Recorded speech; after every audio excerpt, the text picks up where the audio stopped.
पटरियों के किनारे पड़ी 19 साल की एक लड़की की लाश और पुलिस वालों के दिमाग में घूमते ढेर सारे सवाल। ये हादसा था या हत्या?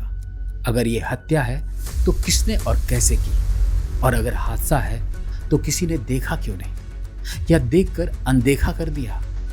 क्या थी सच्चाई इस मंजर की जिसने 5 राज्यों की पुलिस को काम पर लगा दिया?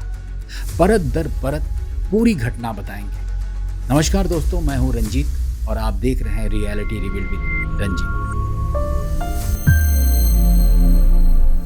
14 नवंबर 2024 गुजरात का उदवाड़ा रेलवे स्टेशन, जहां रेलवे ट्रैक के पास एक लड़की का शव मिला, जिसे देख पुलिस टीम ने पहली नजर में इसे महज एक एक्सीडेंट समझा। लेकिन पोस्टमार्टम रिपोर्ट ने पुलिस की इस सोच को झुठला दिया।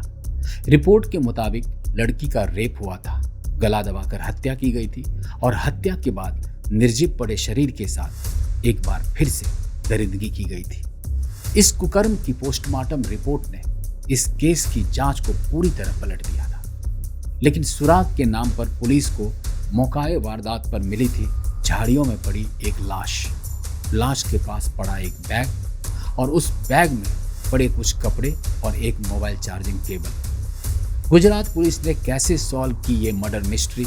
क्यों शामिल करना पड़ा इस जांच में 5 राज्यों की पुलिस को? और इस हैवान की गिरफ्तारी से कितने मासूम लोगों की जान को बचाया गया? इस पूरी गुत्थी को समझने के लिए हमें जुर्म की शुरुआत को समझना पड़ेगा। समय था 5:30।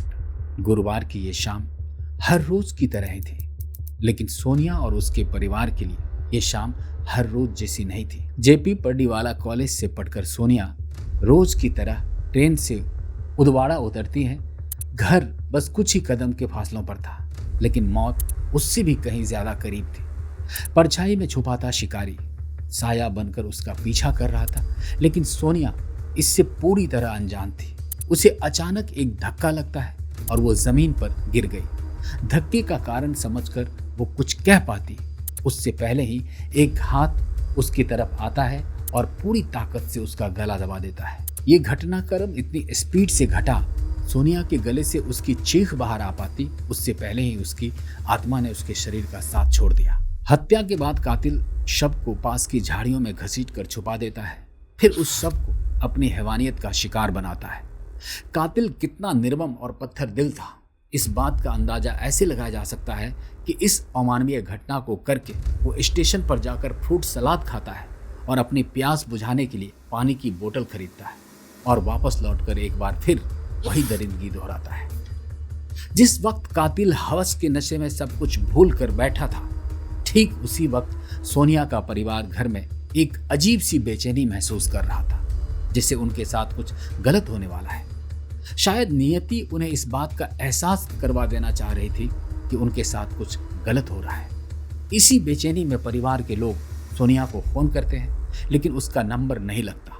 उसके कुछ खास दोस्तों को फोन किया जाता है और एक दोस्त से मेरी जानकारी के बाद पता चलता है कि आखिरी बार वो उदवाड़ा स्टेशन पर उस दोस्त के साथ फोन कॉल पर थी, लेकिन अचानक किसी अजनबी की आवाज आई और कॉल कट गया। परिवार की बेचैनी अब डर में बदल चुकी थी। परिवार कुछ लोगों को साथ लेकर सोनिया की तलाश में उदवाड़ा रेलवे स्टेशन पर जाता है, जहां कातिल उन्हें आता देखकर घबरा जाता है और हड़बड़ाहट में अपना काला सा बैग छोड़कर भाग खड़ा होता है। परिवार की छानबीन में उन्हें सबसे पहले मिलती है सोनिया की सैंडल, फिर झाड़ियों में पड़ी उनकी निर्जीव देह और उसके पास पड़ा वही ब्लैक बैग जिसे कातिल जल्दबाजी में ले जाना भूल गया था। आंखों के सामने निर्दयी हालत में पड़ी अपनी 19 साल की बेटी की लाश का ये मंजर सोनिया के परिवार को अंदर तक झकझोर देता है। इस बारे में पुलिस को खबर किया जाता है। पुलिस पहुंचती है। उदवाड़ा रेलवे स्टेशन के उस एरिया को सील कर दिया जाता है। जांच शुरू की जाती है और बॉडी पोस्टमार्टम के लिए भेज दिया जाता है। पोस्टमार्टम रिपोर्ट वही निर्दयी सच दोहराती है और जांच में पुलिस के हाथ लगता है सिर्फ एक काला बैग में रखे कुछ कपड़े और फोन की चार्जिंग केबल। इसी एक बैग से पुलिस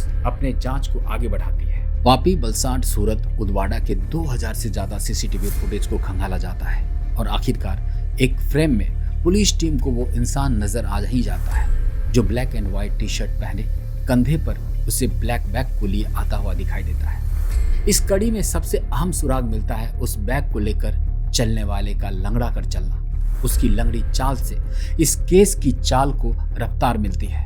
पुलिस अपने इंटरनल सोर्सेज को कनेक्ट करती है और पहुंच जाती है सूरत के लाजपोर सेंट्रल जेल तक, जहां इस इंसान की पहचान होती है राहुल करमबीर जाट के रूप में, जो रोहतक हरियाणा का रहने वाला था और हाल ही में जेल से रिहा हुआ था।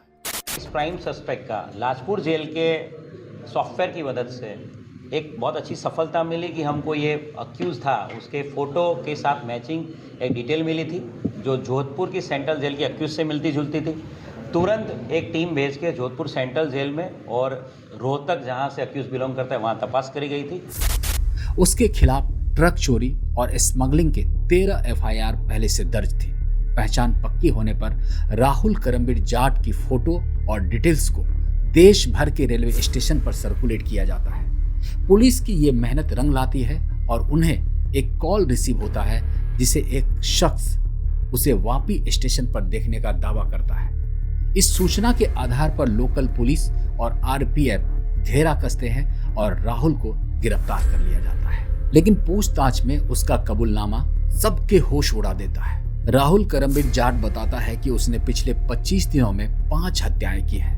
23 नवंबर 2024 यानी अपनी गिरफ्तारी से एक दिन पहले उसने 46 साल की बल्लारी कर्नाटका की रहने वाली रामानम्मा की हत्या की।